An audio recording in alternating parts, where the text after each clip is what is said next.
Bonjour et merci de nous avoir rejoints pour ce webinaire de l'Argus de l'assurance dédié à l'évolution du marché de l'assurance de flotte automobile.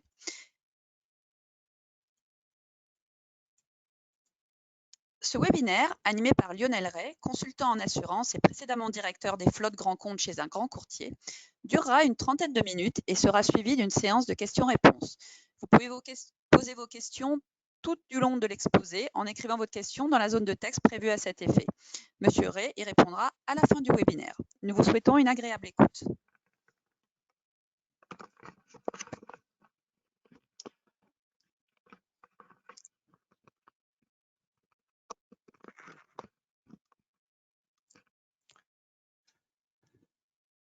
Bien, bonjour à tous et à toutes. Nous allons, en une demi-heure à peu près, essayer sans boule de cristal de définir quelles sont les évolutions possibles du marché de l'assurance flotte automobile et quels sont les enjeux, quels sont les risques. Cette information sera complétée ou peut être complétée si vous vous inscrivez à une formation sur l'assurance des flottes qui a lieu le 17 mars. Il y en a une autre le 9 juin. Donc, j'appuie ici. Voilà, tac. C'est là, non? Il faut que je maîtrise l'appareil quand même avant. Voilà. OK. OK, très bien. Donc en fait, on verra quelques chiffres du marché fournis par la FFA. Comment va évoluer le prix de l'assurance flotte? Donc là, point d'interrogation, parce que malgré tout, il y a un certain nombre d'incertitudes, mais aussi comment freiner l'augmentation des primes, ce qui est un sujet qui préoccupe en fait les responsables d'assurance d'entreprise. Et puis, bien sûr, à la fin, vous pourrez poser vos questions et même en cours d'exposé. Alors, le marché de l'assurance flotte actuellement, tel qu'on le prend dans les rapports que fournit la FFA, actuellement, les derniers chiffres connus sont sur l'exercice 2018, c'est-à-dire il y a 2,2 milliards d'encaissements, c'est-à-dire autant en fait que les risques industriels incendies. C'est un marché qui est en progression, pas progression extrêmement rapide, mais quand même très soutenue. C'est vrai qu'il y a 3 facteurs de croissance pour les cotisations. Il y a l'augmentation des parcs, il y a eu quand même quelques périodes d'embellie en 2018 et 2019. Il y a l'inflation, notamment du coût des réparations. Et puis, les assureurs ont adapté leurs tarifs en fonction des coûts qu'ils avaient à supporter. Alors, vous avez un petit tableau sur la partie droite qui fournit en fait avec un classement le top 10 des assureurs flotte. Et vous apercevez qu'en fait, dans le trio de tête, vous avez quasiment 50% du marché et que quand vous prenez les 10 assureurs, vous avez 92,6% du marché, sachant que ce taux final, en fait, il tend actuellement à diminuer, ce qui laisse supposer, et ça c'est bénéfique, qu'il y a du mouvement sur ce marché et qu'il y a des opérateurs nouveaux qui apparaissent pas sur le tableau parce que ils n'ont pas encore un chiffre d'affaires suffisant. Donc il y a des guichets qui sont ouverts pour l'assurance flotte. Alors par contre, l'assurance flotte tend quand même à se dégrader puisque en 2015 on était avec 79% de rapport sinistre prime, ce qui laissait une marge technique de 21%, donc quand même insuffisante. Parce qu'il faut penser qu'il y a des frais commerciaux, il y a des commissions. 2016, on passait à 81, donc marge technique à 19. Et sur 2018, et là, on a sauté et on est passé à 86, 86% de rapport sinistre à prime.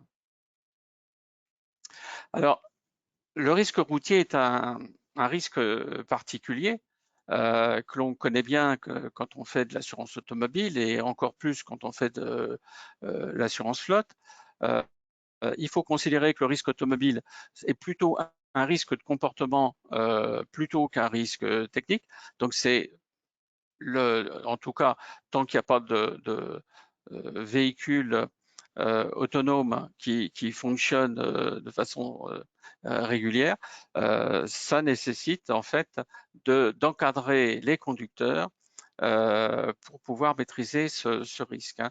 Les cotisations des flottes sont fonction de la sinistralité qui est enregistrée sur le parc les années précédentes.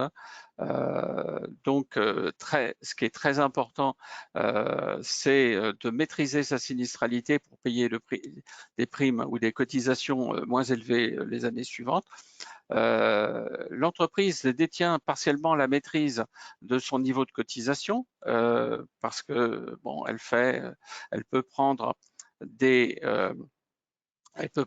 mesures de prévention, elle peut former ses conducteurs à remplissage des constats, et puis elle peut aussi jouer sur un certain nombre de leviers dont on en verra certains ici pour que la cotisation ne progresse pas, par exemple, aussi rapidement que l'inflation.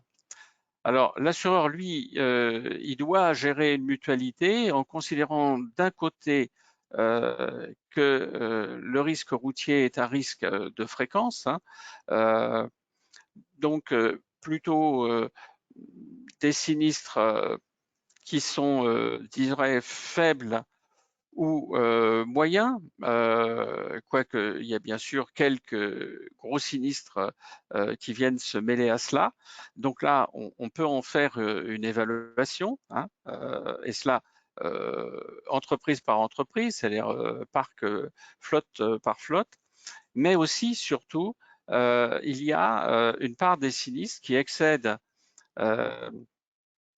dont quelques éléments excèdent un certain niveau qui, d'une assurance à l'autre, peut être établi à un niveau différent. C'est ce qu'on appelle les graves. C'est des sinistres donc d'un montant élevé. Je hasarderai pas de seuil chiffré. Et bien sûr, il y a la réassurance qui est là pour éviter que l'assureur soit trop impacté. Et donc là, ces sinistres graves, on peut les estimer d'une année sur l'autre, donc qui sont un peu plus volatiles. Alors, voyons d'abord quel est l'impact de l'inflation des coûts sur le coût d'assurance. C'est-à-dire d'abord sur la charge de sinistre et ensuite sur le coût d'assurance, puisque l'un va évoluer en fonction de l'autre. Donc, l'inflation sur les coûts de réparation, donc il suffit de consulter les stats du SRA, on constate qu'en fait, on a des augmentations qui sont quand même assez sérieuses sur les pièces détachées. Sur la main-d'œuvre, là, ça suit plutôt les salaires. Alors, la peinture, le taux est assez élevé, mais le post-ingrédient de peinture est en fait, dans les réparations, un élément assez limité. Mais quand même, aux dernières nouvelles, vous avez une augmentation, donc une inflation de l'ordre de 5% sur les coûts de réparation qui sont supportés par les assureurs, soit directement lorsqu'ils assurent eux-mêmes le véhicule, soit indirectement lorsqu'il faut indemniser, en dehors bien sûr des forfaits conventionnels, lorsqu'il faut indemniser des dommages qui sont subis par un tiers. Alors par contre, les corporels, c'est là où je dirais le problème est le plus évident, hein. Les corporels représentent en fait 50% du coût de la responsabilité. C'est vrai que on nous dit, et c'est pas faux, que il y a une amélioration du nombre, de réduction plutôt, du nombre de sinistres corporels. Par contre, les sinistres corporels coûtent unitairement de plus en plus cher et en moyenne, on constate une augmentation de l'ordre de 7% tous les ans. Le poste principal de l'augmentation étant l'assistance d'une tierce personne. Et puis, bien sûr, il faut tenir compte de la générosité des tribunaux et de l'appétit de la sécurité sociale. Alors, il y a un sujet qui a défrayé la chronique et qui, je pense, va continuer de rebondir, c'est qu'il est question de réformer le droit de la responsabilité, donc la bonne vieille loi Badinter de 1985, qui fonctionne sur la notion d'implication des véhicules. Et en fait, dans cette réforme, le point principal et le point qui justement crée des désaccords et qui effare un peu qui effare même beaucoup les assureurs, c'est en fait de traiter le conducteur victime comme le non-conducteur, c'est-à-dire que actuellement, le conducteur dans la loi Badinter telle qu'elle a été créée et telle qu'elle est encore appliquée, donc dès le moment où il a été blessé dans un accident avec tiers, en fait, il ne sera indemnisé que s'il n'a pas commis de faute, ou il sera indemnisé partiellement s'il a commis une faute partielle. Donc, qu'est-ce que propose le ministère de la Justice? Eh bien, c'est que les conducteurs soient, au même titre que les non-conducteurs, comme les cyclistes et les piétons, soient indemnisés en totalité, sauf en cas de faute très grave, c'est-à-dire ce qu'on appelle la faute inexcusable, qui reste quand même à définir quand on parle de conducteur, parce que pour les piétons, les passagers, etc., ça fait belle lurette qu'on a pu voir par la jurisprudence comment elle se définissait. Donc le projet de réforme a fait l'objet d'un certain nombre de simulations. Alors, est-ce que ces simulations ont été calculées de façon, je dirais, fiable? Ça, je ne peux pas m'en porter garant, mais il y a eu deux simulations, une qui disait attention, ça va avoir un impact de plus de 26% sur le coût de la responsabilité. Vous savez que si vous augmentez, alors aussi bien sur les flottes que sur les assurances monovéhicules, et vous savez bien que si vous touchez l'assurance responsabilité automobile de quelques points, c'est les gros titres dans les journaux, hein, parce que ça, les gens ils sont très sensibles. Et comme le projet comportait, je dirais, une option de rétroactivité je dirais de la loi Badinter rénovée, eh bien, il y a une simulation qui arrivait à 48%. Donc, c'est presque la multiplication par 2 du coût de l'ARC. Donc ça, pour l'instant, on n'entend plus beaucoup parler parce que ça paraît tellement aberrant d'augmenter dans cette proportion les coûts d'assurance que peut-être que le marché s'est un peu calmé. Alors, il y a quand même un contre-projet, mais qui fait l'objet actuellement d'un projet de loi et qui, il y a 5-6 ans, était dans le livre blanc de la fédération. L'idée était d'incorporer dans les contrats une assurance conducteur obligatoire, ce qui n'est pas très difficile puisque dans un grand nombre de contrats, que ce soit sur les flottes ou sur les particuliers, c'est une garantie qui est assez largement souscrite. Alors, le projet de loi, lui, prévoit quand même que le montant minimum de garantie, c'est 1 million. Donc, ça ne peut pas donner une prime, je dirais, minime. Ce sera certainement une prime quand même assez sérieuse. Mais en tout cas, certainement pas avec des taux comme les simulations l'ont prévu. Et puis, on supprime la franchise sur l'invalidité qui est actuellement de 5 ou 10%. Donc, on prendra je dirais, au premier euro d'indemnisation. Alors, l'impact sur le prix quand même de l'assurance, mais l'assurance conducteur, c'est pas un très gros budget d'assurance. Il est estimé à 25%. Là aussi, la fiabilité n'est pas absolument démontrée. Alors, il y a d'autres éléments inflationnistes externes. C'est le fonds de garantie, le pauvre fonds de garantie qui est exsangue à cause du nombre de gens qui circulent sans assurance.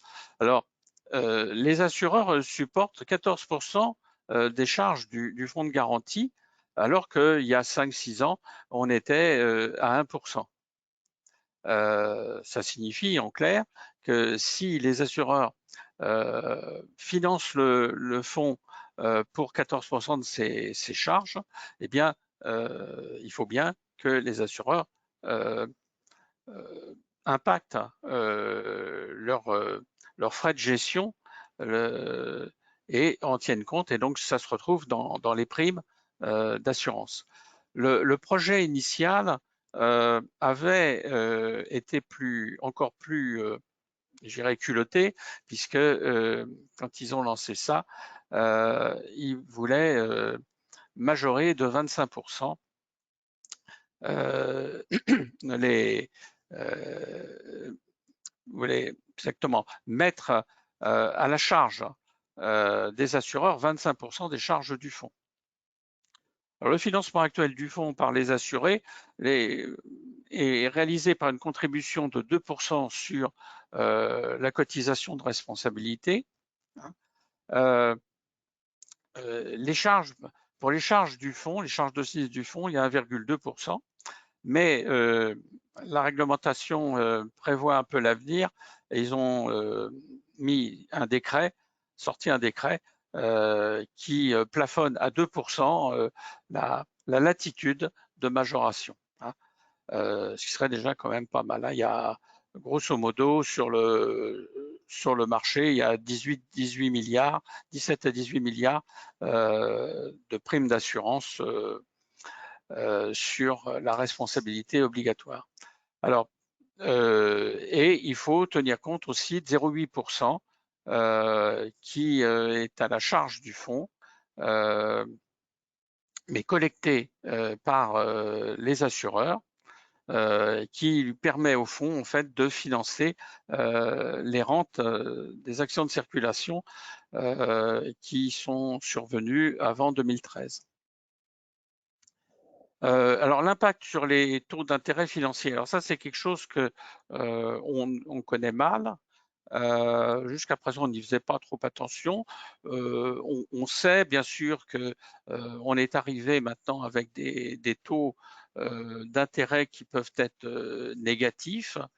Donc ça a eu comme conséquence, c'est que les assureurs qui sont tenus d'avoir des placements, et notamment d'avoir un catalogue de placements qui correspondent à un certain nombre de normes fixées par le Code des assurances, eh bien, ce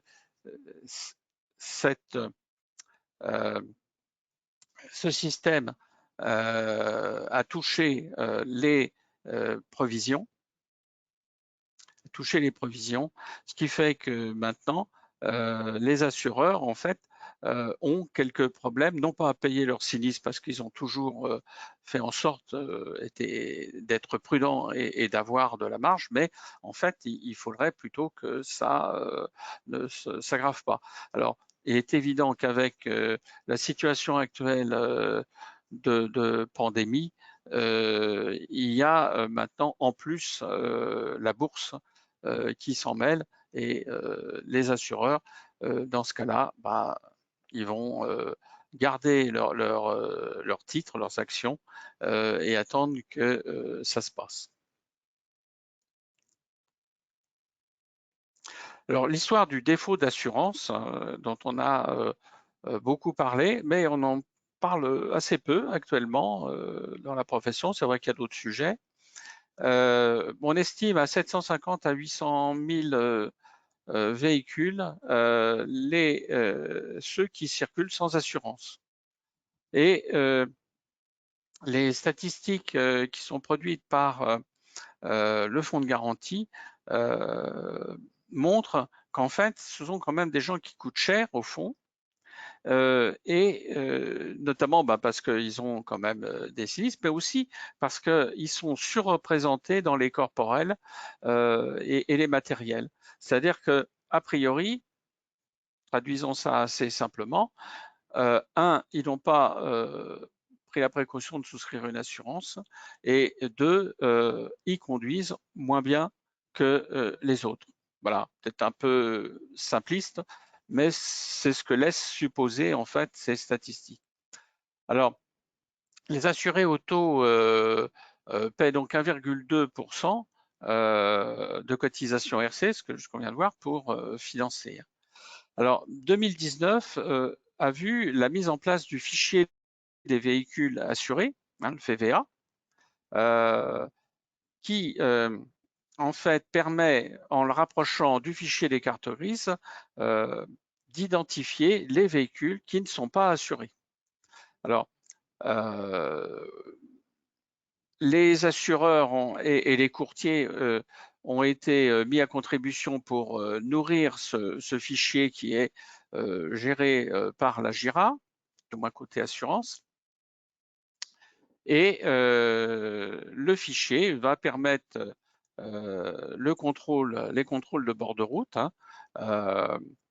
avec le fichier des véhicules assurés et la carte verte. Alors, il faut bien sûr voir que quelqu'un qui circule sans assurance peut avoir une carte verte. La seule chose, c'est qu'il a oublié de payer sa prime d'assurance. Et donc, sa carte verte ne vaut rien. Mais ça ne se voit pas sur le bord de la route, sauf à ce que le fichier soit accessible aux forces de l'ordre à ce moment-là. Les radars, le système qui est prévu, c'est que lorsqu'un radar flash un véhicule qui est en infraction, eh bien, il a bien sûr une amende est envoyée au conducteur, et dans les 3 jours, une connexion qui va interroger le fichier des véhicules assurés pour vérifier qu'il a bien une assurance. Et s'il n'a pas d'assurance, eh bien, il reçoit une deuxième amende. Alors le fonds de garantie, lui, a récupéré bien sûr le fichier et pour l'instant fait plutôt de la prévention et envoie des courriers aux personnes identifiées comme étant non assurées. On n'a pas exactement les retombées pour savoir si il est convaincant. Alors par contre, à chaque demande de carte grise, ils interrogent, les pouvoirs publics interrogent le fichier des véhicules assurés pour vérifier qu'ils sont bien couverts. Alors l'amende pour défaut d'assurance a été forfaitisée. Si on paye vite, moins de 45 jours, 400. Si on paye, je dirais, normalement, 500. Et puis, bien sûr, les gens qui oublient de payer sont fiscalisés, et en tout cas ont une amende supérieure. Il faut toujours penser que ce défaut d'assurance, c'est ça que je voulais le démontrer, ce défaut d'assurance est supporté par la mutualité des assurés, parmi lesquels il y a les flottes. Alors, parlons des entreprises, puisque l'exposé que je fais porte surtout sur les professionnels, sur les entreprises, et c'est-à-dire sur les entités qui ont des parcs. Alors déjà, c'est un point qui est très important, c'est que l'assurance flotte, qu'est-ce qu'elle représente dans le budget des entreprises? Elle représente, selon bien sûr l'entreprise, selon les types de véhicules, selon les garanties, 10 à 15% du TCO. Alors je vous ai mis ce qu'était en fait le TCO, je vous l'ai mis en anglais puisque on a l'habitude là de s'exprimer en franglais. Total cost of ownership, c'est-à-dire en fait c'est le coût de détention des véhicules.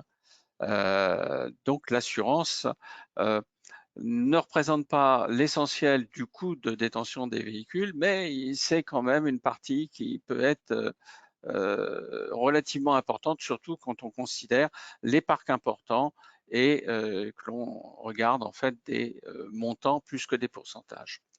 Alors en fait, ce que je voulais vous présenter, excusez-moi, un point important aussi, c'est que dans le contexte ambiant, il faut considérer également que les entreprises doivent supporter le malus écologique, c'est-à-dire malus qui, dès le moment où ils ne sont pas équipés de véhicules électriques, eh bien, ils ont, au moment où ils achètent le véhicule, ils le prennent en location, en fait, ils ont à payer une somme qui est relativement importante, ou qui peut être relativement importante, généralement en milliers d'euros.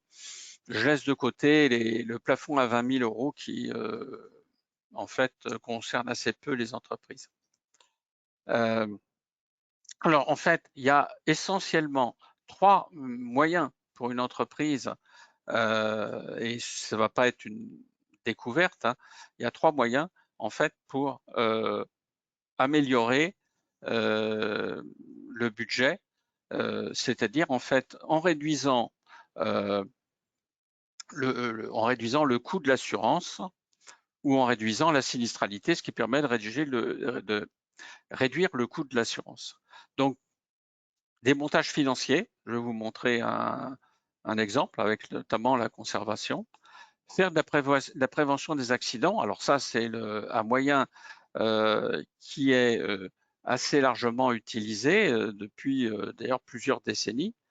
Et par contre, un autre moyen qui est, je dirais, assez, non pas non utilisé, mais négligé. Voilà, je crois que c'est négligé, qui permettent de maîtriser la responsabilité, c'est-à-dire d'avoir le bon usage du constat amiable. Donc, il faut agir sur les budgets d'assurance flotte et donc, par exemple, réaliser des actions de prévention. Donc, sur l'accidentologie du parc, l'objectif étant de réduire la fréquence et la gravité des accidents. Ce qu'on constate très souvent, c'est que sur un parc, quand on améliore la fréquence, on améliore en même temps la gravité parce que simplement, comme on agit, on agit sur le comportement des conducteurs, ils roulent moins vite, ils respectent les distances de sécurité et donc ils peuvent avoir des accidents, donc ça c'est la fréquence, mais ils peuvent aussi, surtout quand ils ont des accidents, avoir un taux de gravité moindre qu'auparavant. Donc, la prévention, c'est une formation pour une prise de conscience des conducteurs. Et puis, bien sûr, il faut lutter contre l'usage de l'alcool et de stupéfiants, parce que ça a un impact, bien sûr, sur la sinistralité. Il y a une entreprise, mais c'est l'entreprise du BTP qui a fait faire des tests sur ces ouvriers qui étaient exposés. Alors, ce n'était pas des conducteurs, c'était des gens qui étaient travaillés sur échafaudage. il y a eu une levée de bouclier du côté des inspecteurs du travail, mais le Conseil d'État a donné accord à ce type de test. Hein. Donc pourquoi pas pour les conducteurs automobiles, à voir. Il faut agir aussi sur les vols de véhicules. Les véhicules des flottes sont des véhicules récents, donc ils sont tentants. Donc il faut penser à la protection, à tout ce qui est résistance à l'effraction. Qu'on parle d'effraction physique ou d'effraction électronique, hein, notamment avec ce qu'on appelle le vol à la souris. Et puis, il faut penser tout simplement à la gestion des stationnements, parce que lorsqu'on laisse un véhicule en stationnement, j'allais dire au mauvais endroit, eh bien, on peut avoir la surprise de ne pas retrouver le véhicule. Il faut qualifier la sinistralité pour déterminer les remèdes. C'est-à-dire qu'en fait, les solutions toutes faites ne sont pas valables. Il faut d'abord sortir les statistiques. Alors, en ce qui concerne les montages, eh bien, le montage le plus connu est celui qui permet de réduire le budget d'assurance. Alors, pas dans des proportions extraordinaires, on estime à plus ou moins 10%, ce qui est possible de faire. C'est-à-dire que lorsqu'on a une formule traditionnelle, c'est-à-dire il n'y a pas de conservation, eh bien, là, le budget qui est fait, c'est en fait un cumul entre la prime pure de fréquence, c'est-à-dire c'est la part de prime qui sert à payer les sinistres, un chargement pour sinistre grave en fonction de ce qu'on a pu observer au cours des années précédentes, les frais de gestion de la compagnie, la commission qui est versée au courtier ou à l'agent, ou alors si on est un assureur direct, eh bien il faut compter quand même des frais commerciaux. Et puis bien sûr, il faut ajouter les taxes et contributions. N'oublions pas que par exemple en automobile, la taxe d'assurance augmentée des 2% pour le fonds de garantie, ça fait 35%.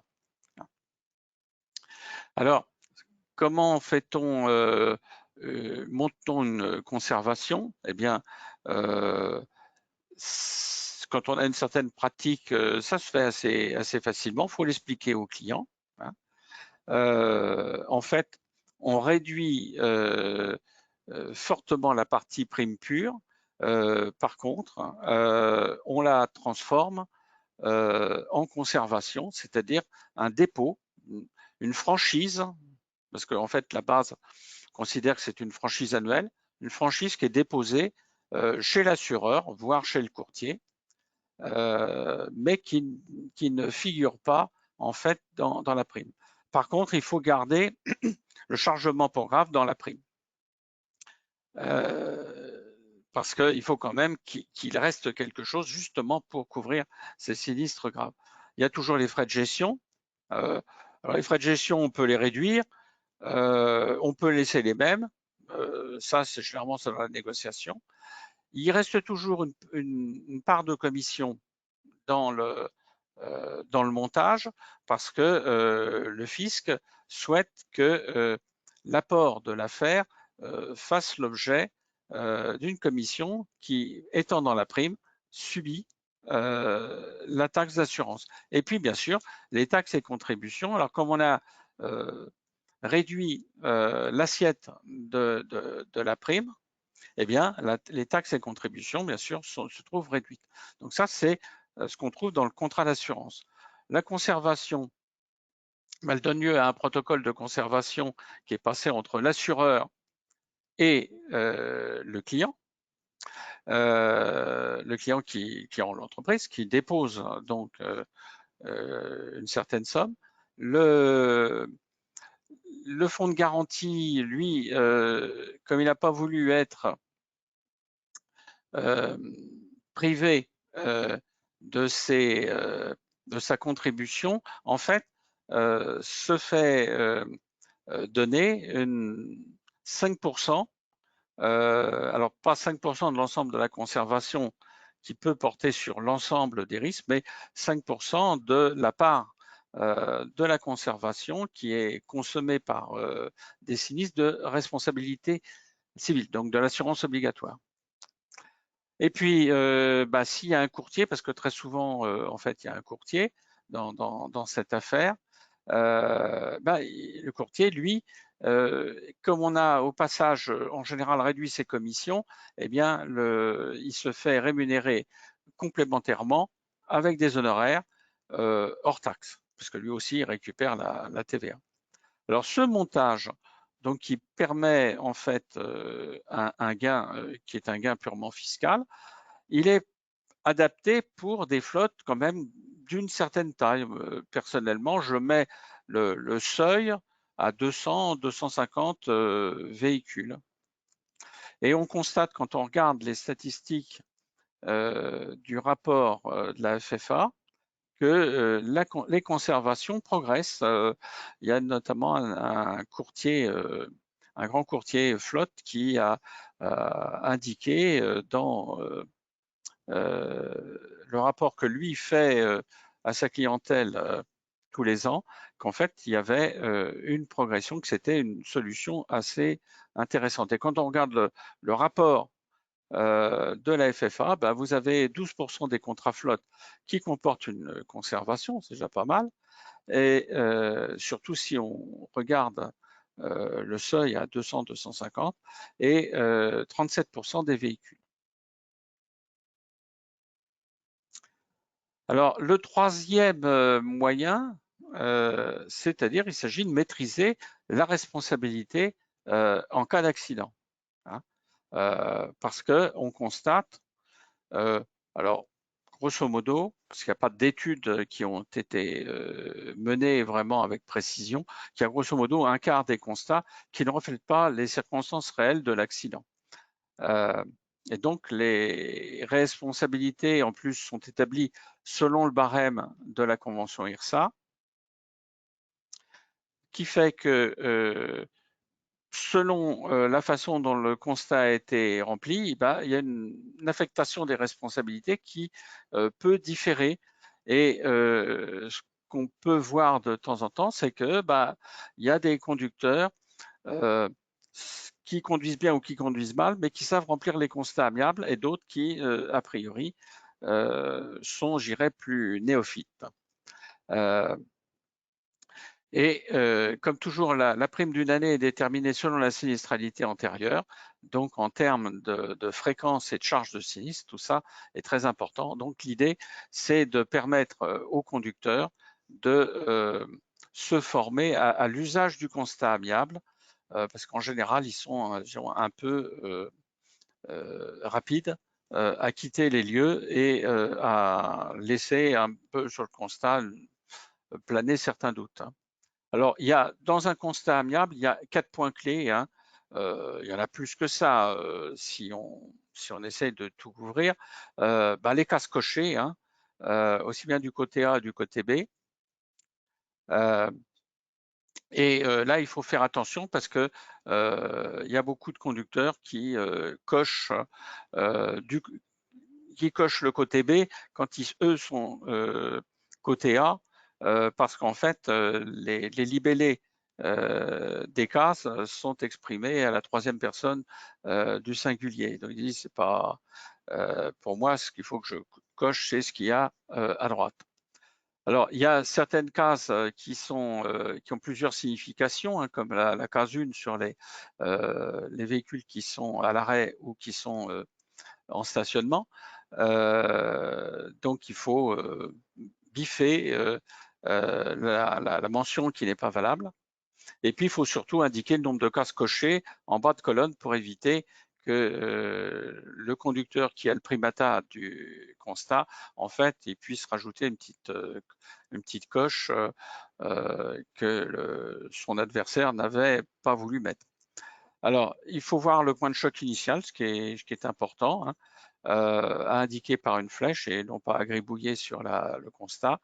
Le croquis, alors le croquis est important et il vaut mieux être celui qui dessine, sachant que c'est pas un concours de dessin, donc Il n'y a pas besoin d'avoir des dons particuliers parce que c'est un élément qui est considéré comme vraiment probant. Il faut également, et c'est là peut-être que ce serait le plus difficile à faire rentrer cette information dans les têtes des conducteurs, il faut respecter les normes d'interprétation de l'IRSA. L'IRSA, le barème IRSA ayant un certain nombre de normes qui ne sont pas vulgarisées, qu'on ne trouve pas sur Internet, sur la façon de remplir les constats sur la partie croquis. Et alors, les observations aussi, c'est important, la rubrique 14, ce qui est tout à fait en bas de chacune des colonnes, parce que ça pallie les insuffisances des cases cochées et ça permet de contredire l'adversaire. Bon, je vais donner un exemple tout simple. A peut dire B changer de fil et B de l'autre côté conteste en disant je ne changeais pas de fil. C'est donc, quand on sait bien l'utiliser, c'est donc un élément important. Alors, il faut former les conducteurs, ce qui peut se faire au cours d'une action de prévention ou d'un stage de conduite. Comme il est dans les entreprises importantes et surtout réparties en France, difficile d'imaginer mettre tout le monde dans un amphithéâtre pour faire la formation. La bonne idée, c'est d'avoir un e-learning qui permette aux gens de savoir comment remplir un constat bien. Je vous remercie de votre attention. Je réponds aux questions s'il y en a.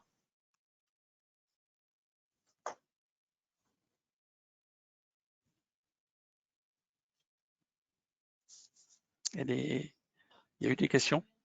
Il n'y a pas de questions.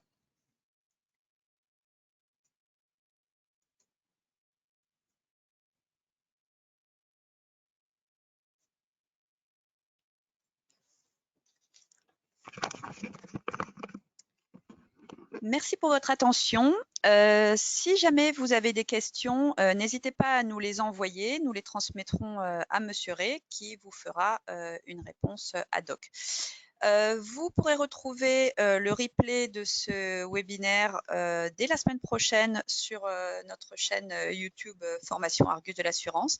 Et nous vous invitons également à consulter notre site web des formations Argus de l'assurance afin de voir l'ensemble des formations qui sont dédiées à cette même thématique. Nous vous souhaitons une agréable journée.